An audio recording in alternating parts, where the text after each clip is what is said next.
So yesterday we started chapter 11 and today we're going to continue. So what are they going to do next with this massive dragon? Gobber the Belch had the luck to land on the roof of his own house. The deep layers of soggy grass broke his fall as he went through them and ended up sitting stark naked in his own chair in front of the fire, dazed but unharmed. Okay then, said Stoik to 400 Vikings, suddenly looking scared but wildly overexcited. So, the yelling doesn't work. He had reassembled in the centre of the village. And as our fleet is so out of action, we have no means of escape from the island, Stoik continued. What we need now, he said, trying to sound as if he was on top of the situation, is for somebody to go and ask the monster whether he comes in peace or in war.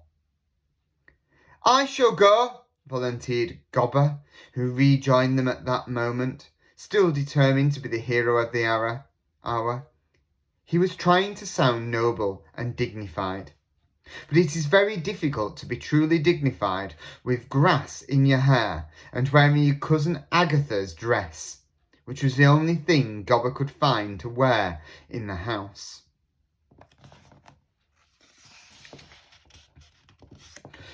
Do you speak Dragonese, Gobber? asked Stoik in surprise.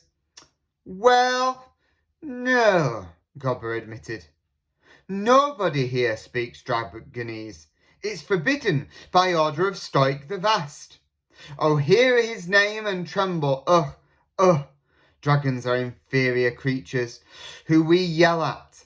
Dragons might get above themselves if we talk to them.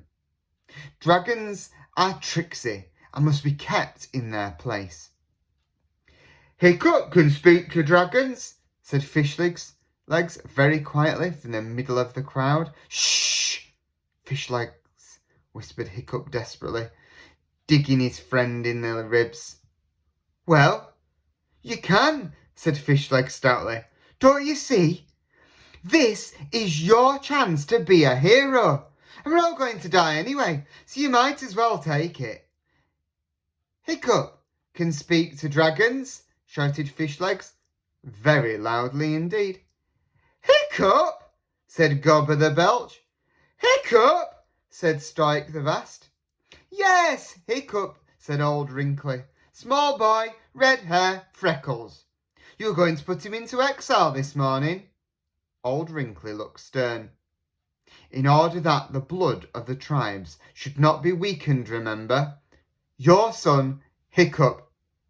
I know who Hiccup is, thank you, Old Wrinkly, said Stoik the Vast uncomfortably. Does anybody know where he is? Hiccup! Come forward.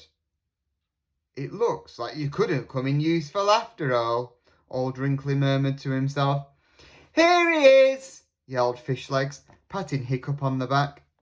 Hiccup started to wriggle through the crowd until somebody noticed him and dragged him up, and he was passed over everybody's heads and put down in front of Stoik. Hiccup, said Stoik, is it true that you can talk to dragons? Hiccup nodded. Stoik gave an awkward cough. This is an embarrassing situation.